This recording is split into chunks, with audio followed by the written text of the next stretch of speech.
다른 건 아니에요. 안녕하세요.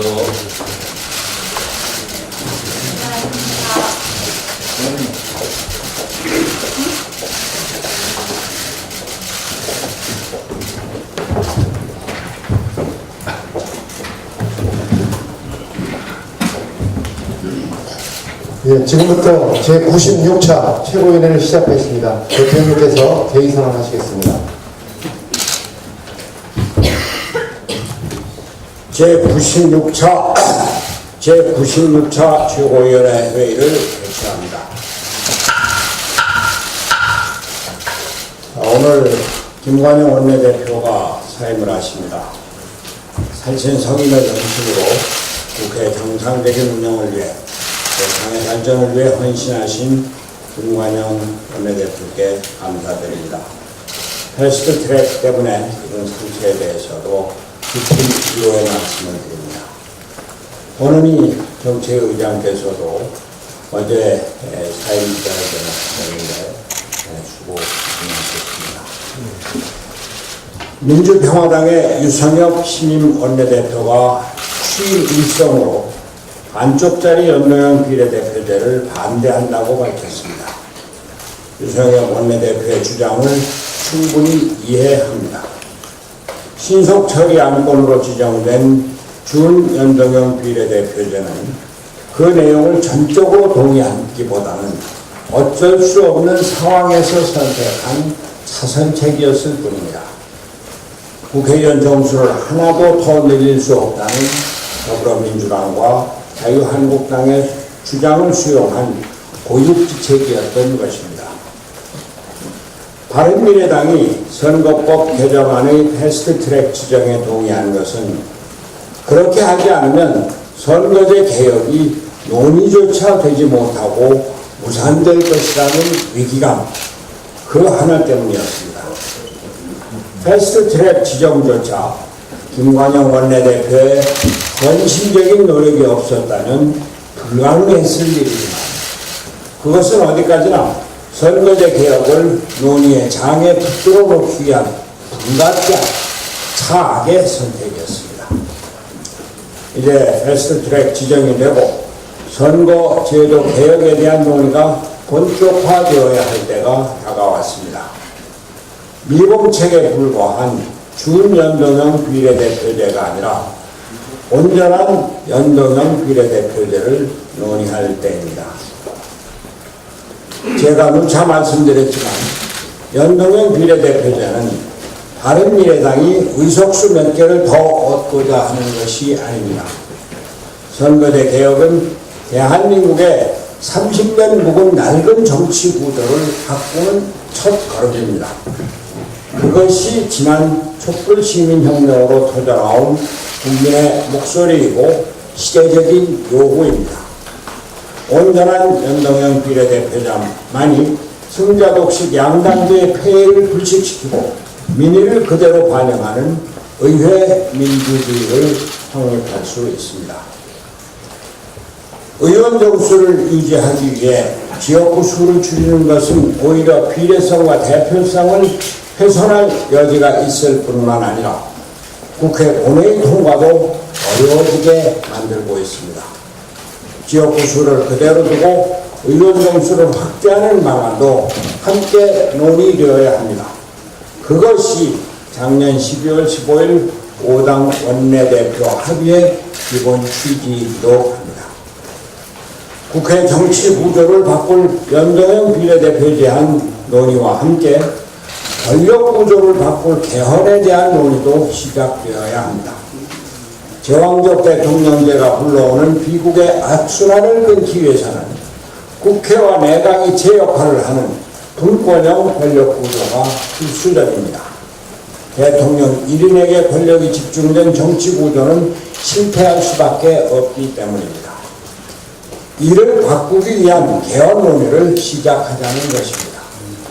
필요하다면 권력구조 개편만을 위한 원포인트 개헌 논의도 가능할 것입니다.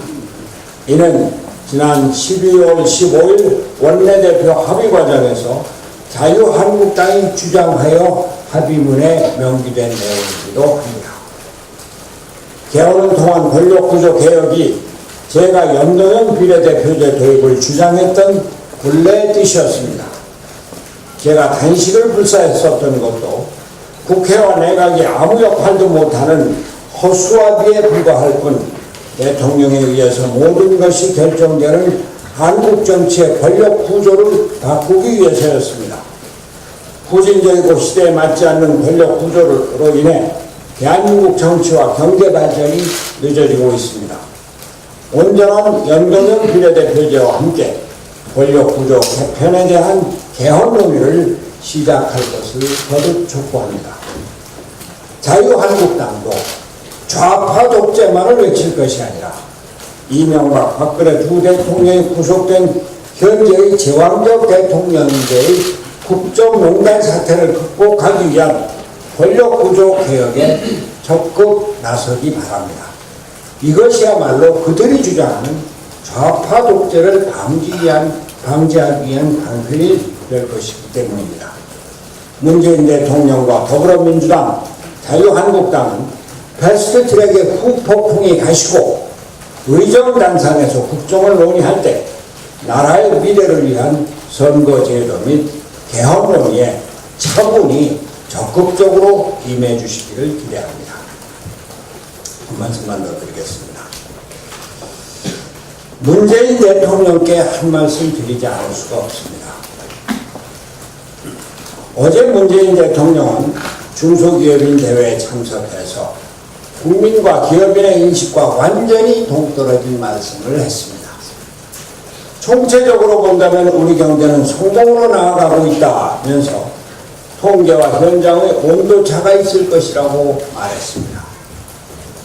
대통령이 도무지 경제 현실을 아는지, 국민 생활이 얼마나 궁핍해지고 있는지 제대로 인식하고 있는지 답답하고 안타까울 뿐입니다. 저녁 먹거리 장터에 한번 나가보십시오. 8시만 지나면 사람이 뜸해지고 9시만 지나면 거리가 깜깜해집니다. 수출은 계속 줄고 고용 증가율은 계속 낮아지고 실업률은 계속 올라가고 있는데 정부의 경제정책 성과가 당장은 체감되지 않을 수 있다는 말을 대통령이 어찌 할 수 있는지 모르겠습니다. 주 52시간 근로시간 단축으로 인한 폐해로 버스값이 200원 내지 400원이나 오르는데 서민들은 도무지 누구에게 하소연해야 합니까? 정부의 탈원전 정책으로 한전 1분기 적자가 6,300억 원이나 돼서 1961년 창립 이후 역대 최악의 실적을 기록했다는 보도가 아침 신문을 뒤덮고 있는데 여기에 정부 정책의 실패 말고 무슨 이유를 댈 것입니까? 국내외 연구기관들은 한국의 경제 성장률을 1%대로 낮춰잡기 시작했습니다. 최근에는 환율까지 불안해지고 있습니다. 넉 달 새 60원 이상 환율이 올라가고 있습니다. 한국 경제에 대한 불안과 불신이 급격히 높아지고 있는 것입니다. 과연 한국 경제가 다시 살아날 수 있을지 걱정이 될 뿐입니다. 문재인 대통령은 잘못을 인정하고 경제 정책과 철학을 바꾸어야 합니다. 기업인들 초청하고 기업인 행사에 참석하는 것이 다가 아닙니다. 기업인들이 신나게 일하고 투자할 수 있도록, 투자를 통해서 일자리를 만들 수 있도록 대통령의 철학을 바꾸어야 합니다.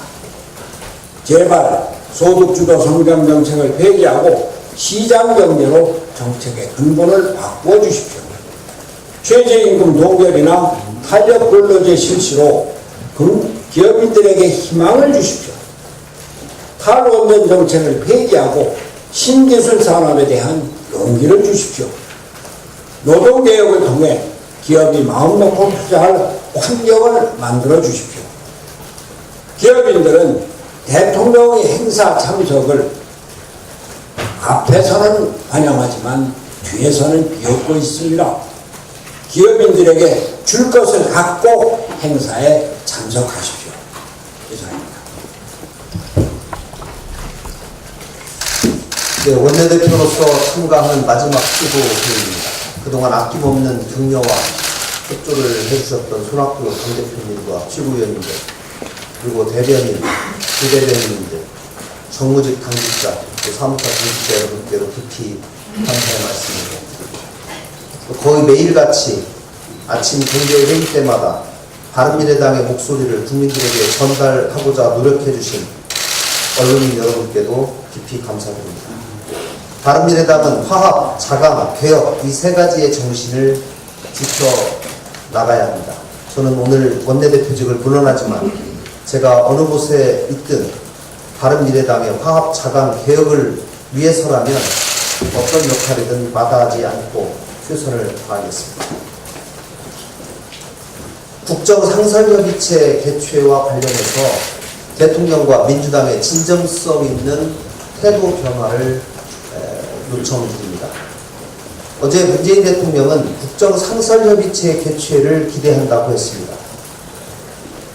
대통령께서는 여야정 국정상설협의체는 생산적 협치를 위해 여야정이 함께 국민 앞에 약속한 것이다 라고 하면서 올 3월 개최하기로 한 2차 회의를 아직 열지 못했다. 분기별 정례 개최는 전국 상황이 좋든 나쁘든 그에 좌우되지 않고 정기적으로 운영해 나가자는 뜻으로 합의하는 것이라고 강조했습니다. 바로 제가 지난해 여야정 상설협의체를 최초로 제안했을 때 강조했던 내용과 다르지 않습니다. 다만 올 2월부터 바른미래당은 국정상설협의체의 개최를 수차례 주장해 왔습니다. 정작 당시에 대통령과 청와대 그리고 양당은 응답이 없었습니다. 그때는 침묵을 지키고 있던 대통령이 이제서야 여야정 상설협의체를 제안한 것에 대해서 다소 유감입니다. 다만 만시지탄이지만 그 자체로 저는 환영할 만한 일이라고 합니다. 그러나 꼭 짚고 넘어가야 할 일이 있습니다. 지난해 11월 5일 개최된 제1차 여야정 상설협의체에서 합의했던 것들 중에 아직도 지켜지지 않고 있는 것들이 많습니다. 합의문에 명시된 사항 중에 취업 비리 근절을 통해 채용의 공정성을 제고하기 위한 입법과 제도 개선을 추진한다 한 것은 공공기관 채용 비리 국정조사를 적극 진행한다는 것을 의미했지만 정작 여당의 의도적인 진행 방해로 전혀 진전이 없는 상태입니다. 또 합의문에는 방송법 개정안을 본격적으로 논의한다고 했지만 이 역시 정부와 여당은 모른 척하고 회피해왔습니다. 또 정부의 에너지 정책을 기초로 원전 기술력과 원전 산업의 국제 경쟁력을 유지 발전시키기 위한 정책을 적극 추진한다고 합의했지만 여전히 정부의 탈원전 기조만 들려올 뿐입니다. 이 밖에도 규제혁신, 지방인권 및 지역 활력 방안, 공정경제 제도 개선 등 합의하고도 지금까지 지켜지지 않는 남발된 공수표들이 많습니다. 더더욱 문제는 이러한 합의 내용을 지키기 위해서 정부와 여당이 진정성 있는 노력을 보이지 않았다는 점입니다. 국정상설협의체는 협치의 제도화를 통해 국정 운영을 정상화시키기 위한 것입니다. 여야 정의, 당리당략을 주의로 하면서 함께 하자는 것입니다. 청와대와 대통령이 필요할 때만 개최하기 위해서 존재하는 것이 아닙니다. 우선 지난 11월 협의체 회의에서 합의된 사항에 대해서 청와대와 여당이 약속을 지키려는 모습을 먼저 보여야 합니다. 부득이 지키지 못했다면 그 이유를 설명하고 야당과 국민께 양해를 구해야 합니다. 협의체 개최를 제안한 것이 이번 협의체 개최를 제안한 것이 추경과 민생 법안의 타이밍을 놓치지 않기 위한 대통령의 고육지책이라면 그만큼 절박한심적으로 기존의 합의 내용을 먼저 지켜야 합니다. 대통령은 여당에게도 합의 내용을 먼저 이행하고 노력하라고 설득부터 하셔야 합니다. 최소한 그런 정도의 의지와 성의를 보여주어야 야당들이 협의체 개최를 제안하는 대통령의 진심을 이해하고 조건 없이 함께 할 수 있을 것입니다. 협치와 국정상설협의체 개최를 위해 먼저 대통령과 민주당부터 기존 합의사항의 즉각적 이행으로 신뢰 구축을 먼저 보여주십시오. 그 후 야당을 존중하는 자세를 확실하게 보여주어야 합니다. 이것이 협치의 시작이고 국정상설협의체 지속을 위한 최소한의 필요사항이라는 점을 꼭 명심해 주시기를 부탁드립니다. 이상입니다.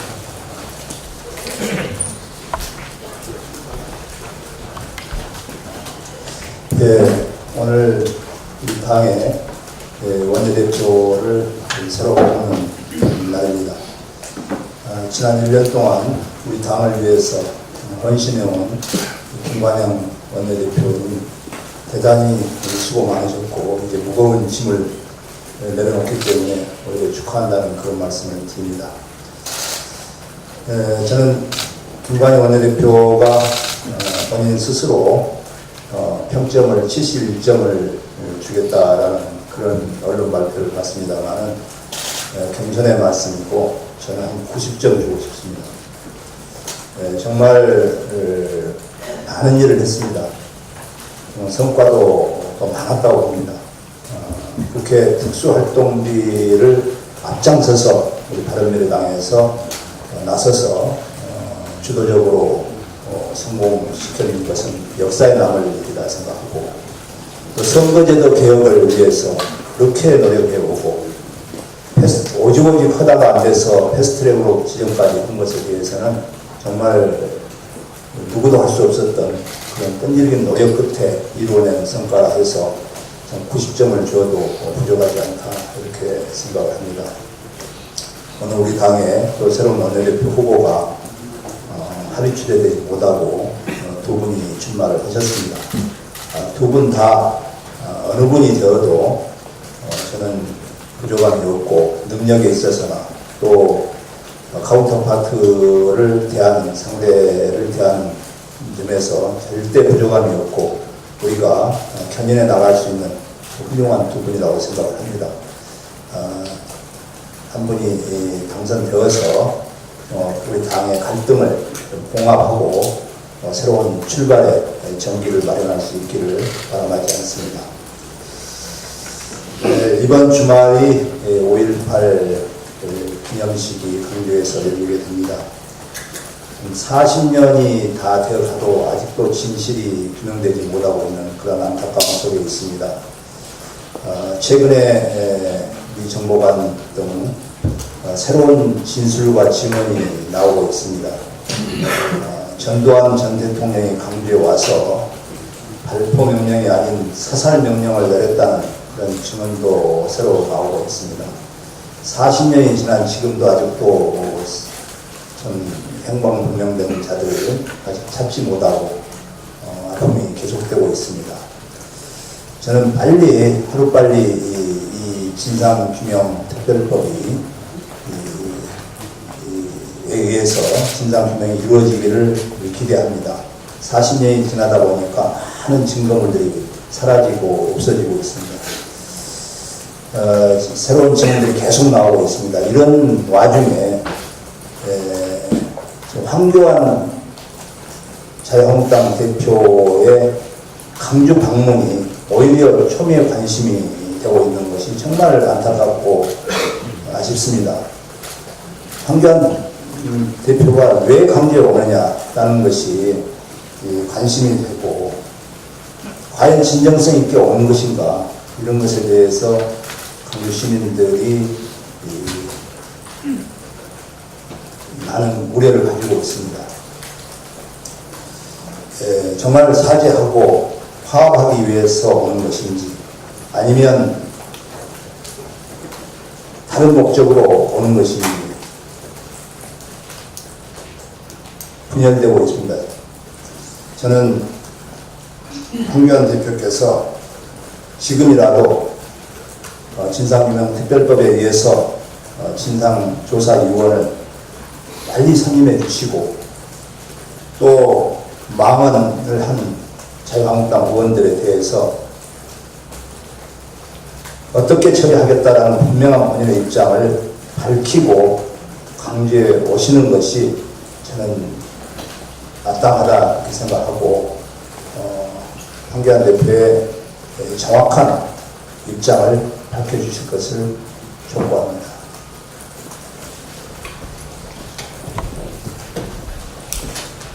오늘 우리 당의 새 원내대표가 결정됩니다. 그간 동료 의원들에 대한 헌신과 깊은 신의를 보여주셨고 나아가서 더 나은 민주주의를 위한 열정을 보여주시며 원내를 이끌어주신 김관영 대표님께 존경의 말씀을 드립니다. 오늘은 청년 최고위원으로서 새 원내대표가 꼭 염두에 두었으면 하는 두 가지 바람을 미리 말씀드리고 싶습니다. 첫째, 청년과 여성은 민생 문제라는 점입니다. 바른미래당이 제일 잘하는 민생을 챙기는 일, 그 중에서 청년과 여성은 핵심입니다. 청년의 좌절감에 극에 달해도 모른 척 아니면 힘내라 정도가 전부이고, 여성을 위한 혐오 발언이 쏟아져도 도덕 윤리만 동원해서 너무했다가 전부인 우리 사회의 현실에서 일회용 일자리 같은 땜질식 대책이 아니라 오늘보다 더 나은 내일에서 먹고 살 수 있는 근본적인 처방을 고민하는 원내를 만들어 주셨으면 좋겠습니다. 둘째, 청년들이 원하는 것은 배려가 아니라 자립이라는 부분입니다. 각종 채용 비리 사건들이 말해주듯이 자립의 기회가 평등하지도 공정하지도 못한 우리 사회에서 보이지 않는 기득권의 입김이 공정 룰을 망치고 있습니다. 새 원내대표는 바른미래당이 우리 청년들에게 명분을 부여하고 자립을 도울 정당으로 자리매김할 수 있도록 노력해야 할 것입니다. 명분이 있고 의미가 크면 행동하는 정당이 되어야 할 것입니다. 자립, 자강을 위해서 발로 뛰고 머리로 성찰해서 청년과 여성을 위한 젊은 민생 정당으로 거듭날 수 있도록 이끌어가는 새 원내대표의 탄생을 기대합니다. 감사합니다. 네, 전 미국 정보부대 군사정보관 출신 김용장 씨 특별한 기자회견이 있었습니다. 그는 지난 39년 동안 마음에 지고 온 무거운 십자가를 하나를 밝힐 마지막 기회라고 생각하고 지고 있던 십자가를 그 자리에서 내려놓고 싶다고 하셨습니다. 그는 5월 21일 12시 전후 전두환이 실제로 광주를 방문한 후 오후 1시경부터 도청 앞에서 사살이 이루어진 것을 감안한다면 전두환의 방문 목적은 바로 방어 차원의 발표 명령이 아닌 사살 명령이라는 합리적 추정을 한다고 하였습니다. 또 광주 국군 통합병원에서 이루어진 시신소각, 헬기 사격, 광주 교도소 습격, 무수여당 성폭행 등의 첩보 보고도 이루어졌다고 설명하고 미국 정부로부터 이 보고서의 원본을 받아야 한다고 이야기했습니다. 이제 진실이 드러나고 있습니다. 그동안 감춰진 5.18의 진실과 미안으로 남아있는 헬기 기총사격 여부, 집단 발표 책임자 규명, 보안사의 5.18 왜곡 및 조작 경위, 계엄령 성폭행, 그리고 학살 은폐 의혹 등 관련 사실을 규명해야 합니다. 하지만 자유한국당은 5.18 진상규명조사위 조사위원 추천에 있어서 자격 미달의 위원을 추천하는가 하면 수개월째 위원을 추천하지 않고 있어 현재 위원회조차 꾸리지 못하게 하는 등 회방으로 진상조사위를 표류하도록 하고 있습니다. 이제라도 자유한국당은 역사적 퇴학질을 그만 멈추고 진상규명조사위원 추천과 5.18 망원 의원 3명에 대한 국회 윤리특위의 제명에 적극 동참할 것을 촉구하는 바입니다. 황교안 자유한국당 대표는 이 정부의 국가보훈처로부터 5.18 민주화운동 기념식 초청을 받았다라고 말합니다. 광주 시민의 초청을 받지 못하였다는 자신의 말의 부끄러움을 깨닫기 바랍니다. 그리고 자신의 말을 부끄러움을 깨달을 분이 한 분 더 계십니다. 정부와 여당이 추진하는 소방관 국가직화는 국민을 속이고 소방관을 속이는 생색내기용 국가직화에 불과합니다. 더불어민주당은 완전하고 온전한 소방관 국가직화를 위해서는 지방자치법, 소방공무원법, 지방공무원법, 소방청법 등 개정안인 소방사법을 일괄하여 처리하여야 한다는 사실을 잘 알고 있습니다. 저는 이 소방사법 일괄 처리를 제안하였고 일괄 처리를 위해서 상정이 되고 이를 약속한다면 언제라도 참석하여 즉시 의결할 것을 제안하였습니다. 하지만 행정안전위원회 법안소위 위원장인 홍익표 의원은 어제 정부가 생색내기용 국토관광 국가직화를 추진하고 있다는 사실을 숨기기 위해 바른미래당 권은희 의원의 불참으로 의결 정족수가 부족해 소관관 국가직화를 의결하지 못했다고 이야기하고 있습니다. 자신의 말에 부끄러움을 깨닫기 바랍니다.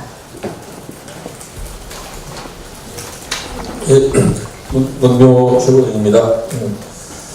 정부 여당의 버스 대책은 국민을 호구로 보는 무책임한 미봉책입니다.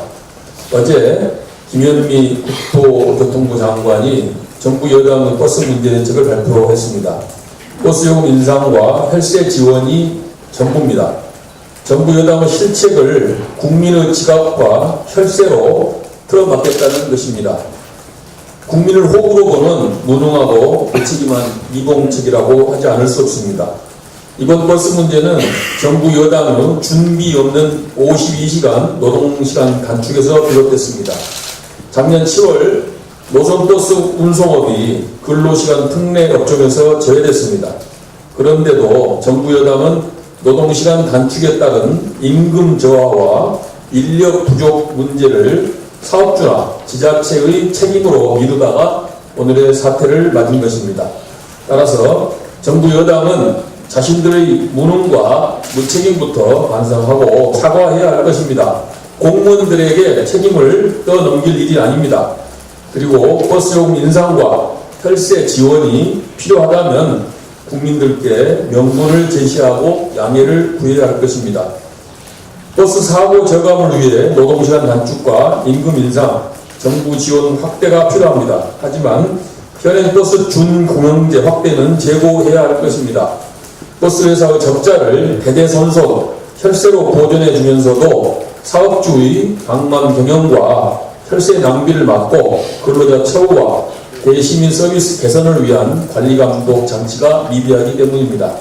지금도 매년 1조 2천억이 넘는 막대한 혈세가 버스 회사에 지원되고 있습니다.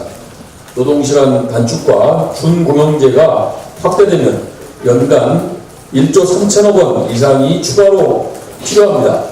정부 여당의 실적 덕기용 미봉책은 절대 안 될 것입니다. 요금 인상과 혈세 지원에 걸맞는 버스 개혁 대책을 촉구합니다. 감사합니다.